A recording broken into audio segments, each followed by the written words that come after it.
Bonjour à tous, alors aujourd'hui une petite vidéo de présentation de munitions en calibre 12. En l'occurrence là du 12-70. Qui se tire avec un fusil de chasse. Très traditionnel. Canon superposé.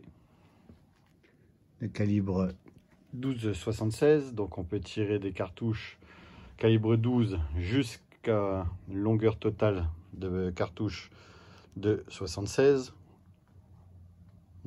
Moi personnellement j'utilise quasiment que des 70. 76 c'est considéré je crois comme calibre Magnum.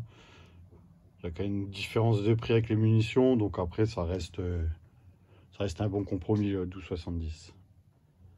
Voilà, donc nous avons différents types, on peut tirer différents types de munitions. Soit des munitions à plomb, somme toute classiques, avec des numéros de plomb différents, de 2 jusqu'à 9 je crois que ça va. Donc sachant que plus le chiffre là est petit, plus les plombs à l'intérieur sont gros. Donc du 2 par exemple, ah ben j'ai du 2 en plus à côté. Là c'est plus quasiment de la chevrotine, hein. C'est des grosses billes de plomb à l'intérieur. Voilà. Donc les plombs, on a là le deuxième chiffre, 32, c'est les grammes. Donc là moins il y a de poudre, moins théoriquement ça va loin. Là ils disent, vous voyez là sur du 32 grammes de chez Decathlon, ils disent jusqu'à 30 mètres. En 36 grammes jusqu'à 35 mètres. En 40 grammes jusqu'à 35 mètres. Et les Magnum, ça va jusqu'à 50, peut-être même plus que 50 grammes. Ça, je ne sais pas parce que vu que j'utilise pas, j'avais penché sur le sujet là. Donc ça, c'est des bleus spéciales. En fait, c'est pour gibier, pour tirer le gibier d'eau. Donc tout ce qui est canard, tout ce qu'on tire en fait à proximité d'un point d'eau, c'est interdit d'utiliser du plomb. Donc il y a des substituts. Donc ça c'est du, je sais même pas exactement ce que c'est comme matière. Enfin c'est des munitions exprès. Ça là c'est des munitions exprès pour tirer où il y a les points d'eau.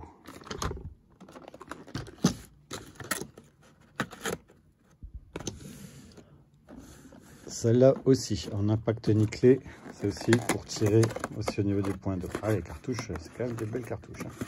C'est beau hein, les cartouches, hein. Bon, après on n'aime pas, mais moi je trouve que c'est plutôt esthétique. Puis j'aime bien, il faut toujours un peu de couleur. Voilà. Et après en standard, en plomb standard, là ça c'est du standard, rien de plus classique, hein. En 6, en 6, 6 j'utilise même pas en plus, j'avais acheté ça à l'époque parce qu'on m'a demandé pour aller chasser les... Oh, je sais même plus quelle bête, mais c'est du petit gibier, hein. C'est vraiment pour du petit gibier quoi. Ça, comme moi je chasse que du gros gibier, ça les cartouches là j'utilise même pas, hein. Alors que c'est vendu par carton de 100, donc il y a 4 boîtes comme celle-là. Bon, ça va plus cette merde. Voilà. C'est vendu par 4 boîtes. Bon, un truc comme ça, c'est vendu par 4 boîtes à Decathlon, Solognac, ça coûte rien du tout. Moi, ce que j'utiliserais plus, ça serait celle-là. Les XL en 40 grammes.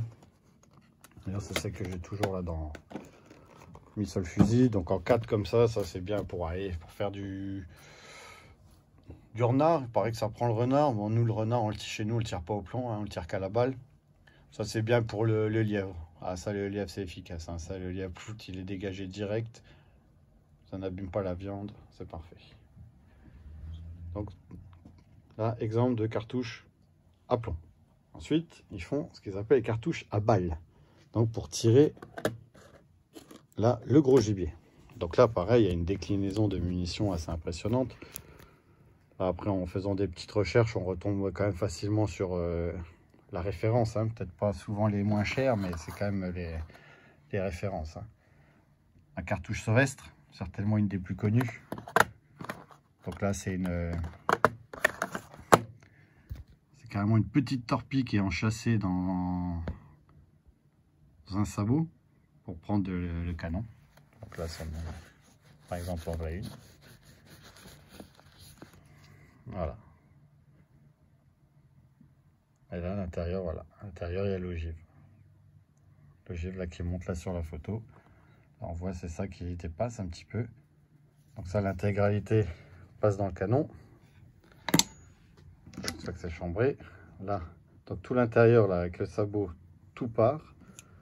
Une fois que ça arrive à la bouche, du canon, les deux côtés, là, se séparent. Et là, la balle vient frapper l'animal. Avec un beau champignonnage, c'est-à-dire que le pouvoir d'arrêt, il est quasiment immédiat. On a déjà testé sur essentiellement du renard, et effectivement, ça fait un beau trou. J'essaierai de l'incruster en photo, pour voir si j'arrive. Après, il existe aussi une très connue de chez Prévost. Prévost, c'est un encartoucheur français en plus, donc la qualité, elle est vraiment au top du top du top. La cartouche Prévost, on va dire, c'est quasiment... c'est le même système, hein, donc c'est des cartouches qui sont sous-calibrées, pour que ça rentre dans un étui de 12. Là, vous voyez, là c'est une autre balle. Ça fait un peu comme une Brenneck. Là, on voit les petites ailettes comme de la Brenneck. À part que là, le milieu, il est creux. Ça fait que quand ça tape l'animal, en fait, toute la première partie du haut, elle va s'écraser contre l'animal, et tout le milieu va continuer. C'est-à-dire que là, le pouvoir de pénétration, c'est impressionnant le pouvoir de pénétration. Ça fait un tout petit trou devant, mais derrière, ça fait une patate de l'espace. Ensuite, il y a la Brenneck classique, que tout le monde connaît. Hein. Je pense Brenneck, on tape Brenneck, tout le monde sait ce que c'est qu'une Brenneck. Hein. Après, il y a tous les prix, il y a tous les... Voilà, après, moi, j'aime bien Prévost parce que eux, c'est vraiment le over qualité. Hein. C'est pas compliqué, il n'y a pas mieux. Là, vous voyez, là, c'est vraiment une grosse boule de plomb là qui arrive, malheur. C'est gigantesque. Hein. Ça, c'est pouvoir d'arrêt, ça fait en joules, c'est énorme. Hein. Donc ça, c'est vendu en plus par petit conditionnement. Hein. C'est vraiment... c'est pas comme le plomb. Le plomb, ça, à chaque fois, c'est des boîtes de... Combien il y en a? Par boîte de 25. Allez, c'est toujours des boîtes de 25. Ça, les boîtes comme ça, généralement, bah là, c'est combien? Il y en a 5 dedans. Ah, combien il y en avait? J'ai vu. Voilà, je sais plus combien il y en avait. 5 dedans. Il y en a 5 dedans. Hein. Ça, il y en a 10. Et ça, là, il y en a aussi que 5. Hein. Donc, ça coûte, ouais, facile. Je crois dans les 15 € quand même, quelque chose comme ça. Encore sur internet, hein, pas chez l'armurier du coin. Parce que l'armurier du coin, lui, quand il vous voit arriver, il y a déjà les babines qui bavent. Ensuite, il y a des autres balles, un autre type de balles. Ça, j'ai pas eu encore l'occasion de tester. C'est la balle Fier. Alors Fier chez les chasseurs, c'est très connu. Bah, surtout peut-être chez les anciens, les nouveaux, je sais pas, parce que c'est vrai que nous, on a été surtout formés à chasser le gros gibier, notamment le sanglier, à la carabine. En carabine, on tire des cartouches à balles, qu'on regardera après. Je ferai pareil, la même chose, mais avec des balles. Et là, en fait, dans cette cartouche-là, vous voyez, bon, c'est bien fait quand même, c'est propre. Hein. Les machines qui font ça, c'est une bonne machine. Hein. En fait, à l'intérieur, il y a ça. Alors, le sabot, même technique, le sabot, il sort du canon, ça se sépare, l'intérieur avec le truc noir, ça continue, donc tout l'ensemble, le noir plus le doré, on va dire, ça continue, et une fois que ça touche l'animal, le noir reste à l'extérieur et toute la pointe, elle continue à avancer. Et pareil, après, ça fait une expansion à l'intérieur. Voilà, l'animal, il est vraiment couché net. Comme chacun sait, la chasse, c'est pas fait pour blesser, c'est fait pour tuer l'animal en une seule cartouche. Il ne faut pas s'amuser. Et un sanglier, hein, c'est réputé pour être un char d'assaut. Le sanglier, il se sauve. Hein. Lui, il prend la balle et il se barre. Hein. Donc, de temps en temps, on trouve du sang. Si on trouve du sang, ben, tant mieux. Comment ça nous permet de le retrouver. Et sinon, après, il peut partir. Et avant de tomber, il peut faire... Il y en a qui font des kilomètres. Hein. Il y en a qui font des kilomètres. Hein. Donc, l'intérêt, c'est vraiment qu'il soit stoppé net de chez net. Voilà. Donc ça, c'est ce qu'il y a à balles. Ensuite, il existe aussi en gomme cogne, ce qu'on appelle les balles cartouches de défense. Cartouche de défense. Là, par contre, c'est du 12,67. Les munitions sont légèrement plus courtes. Voilà, 12,67. Mais de toute façon, dans un 12,76, par exemple, un fusil comme celui-là, s'il est chambré 12,76, il prendra tout ce qui est 76 et en dessous. Jamais de problème. Par contre, le 12,89, c'est le 12 Super Magnum, ça rentrera pas et il ne faut pas l'utiliser. Hein. C'est vraiment tout ce qui est en dessous du chiffre maximal qui a indiqué sur l'arme. De toute façon, vous le savez, c'est indiqué toujours sur la bascule et tout ça. Si c'est écrit 12,76, voilà, vous pouvez monter jusqu'à 12,76. Donc du 12,67, il passe sans problème. Qui peut le plus, peut le moins. Bon, ça après on voit, c'est déjà pas la même qualité. Un culot est déjà un peu oxydé. Bah, c'est pas oxydé, hein, c'est une oxydation en verre de gris, on va dire. Hein, c'est pas de la rouille. Hein. Et ça, c'est tout léger par contre. Hein, je sais pas pourquoi ça pèse cette merde, mais c'est tout léger. Et là dedans, est-ce qu'on va le voir? Je pense que oui, on le voit quand même un petit peu en transparence. Merveilleux. Voilà, vous voyez, il y a un petit, on dirait sablier. Voilà. Et ça, c'est de la gomme cogne. Voilà, moi j'avais acheté ça à l'époque, je les ai même jamais essayé encore. Je ne sais même pas ce que ça vaut du tout, ces trucs-là. Oui, ça vaut pas grand-chose, mais bon, c'est toujours bien. Voilà. Par contre, là, comme je disais dans une autre vidéo, là, par contre, j'en ai racheté parce que j'ai acheté un fusil à pompe. Pareil, hein, qui est chambré en 12,76 maximum.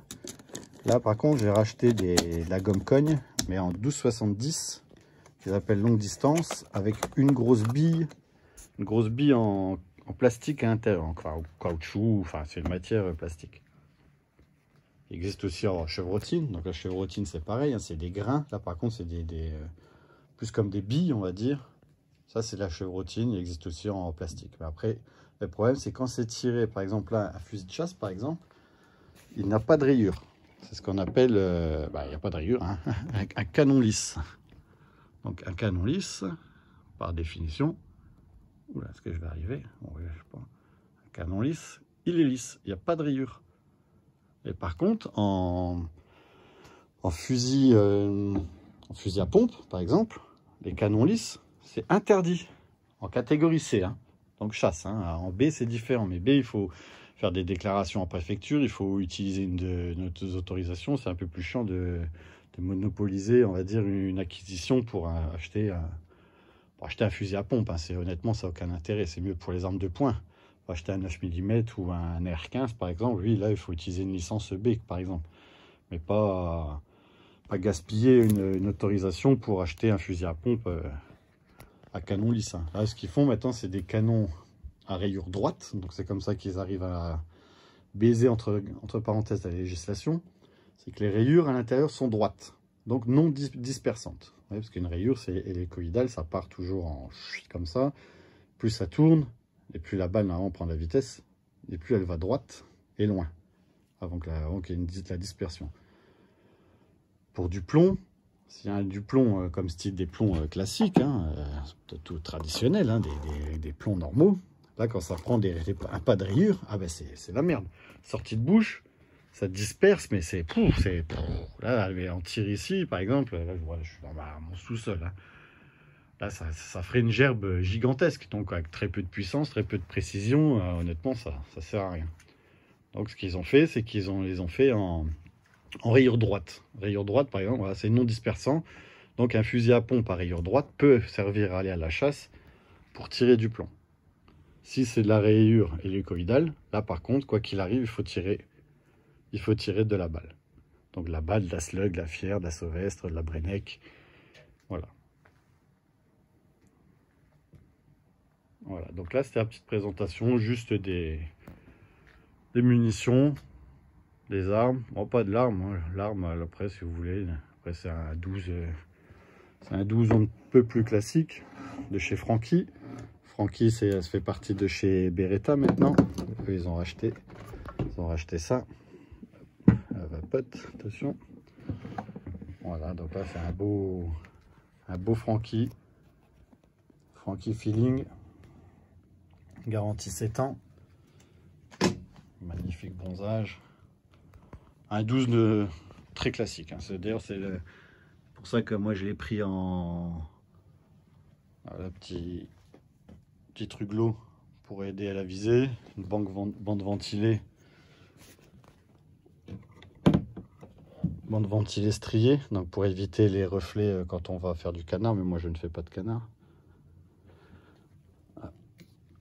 Éjecteur. Donc une fois que le coup est tiré, on ouvre le canon, les cartouches sont expulsées automatiquement. Parce qu'il existe pareil, hein, des éjecteurs et je ne sais même plus à force le nom, des extracteurs. Voilà, éjecteur et extracteur. Moi c'est les modèles à éjecteur. Donc dès que j'ouvre, je tire, dès que j'ouvre, là ça recule d'un coup. Les deux cartouches qu'il y a dedans, elles volent. Elles volent. Alors qu'un extracteur, juste ça les relève et là il faut les enlever à la main. Honnêtement, c'est un truc que j'ai pas fait attention quand je l'ai acheté, mais c'est vrai que c'est quand même mieux, ça évite de devoir ramasser ses balles, ramasser ses étuis un peu partout en fin de séance. Voilà. Un très beau bois, vraiment un bois magnifique. Et ça, voilà. Après, moi je comprends pas trop, des fois c'est la différence de prix qu'il y a entre certains fusils. Les fusils, ça monte jusqu'à des trucs de fou. Bon, d'accord, moi je n'ai pas les dorures, mais c'est quand même une bascule en acier, parce qu'il existe en ergal. L'ergal, c'est un matériau dit plus léger. Bon, après, le combat, ergal, acier. Bon, après, voilà, hein, je ne veux pas rentrer là-dedans, je m'en tape.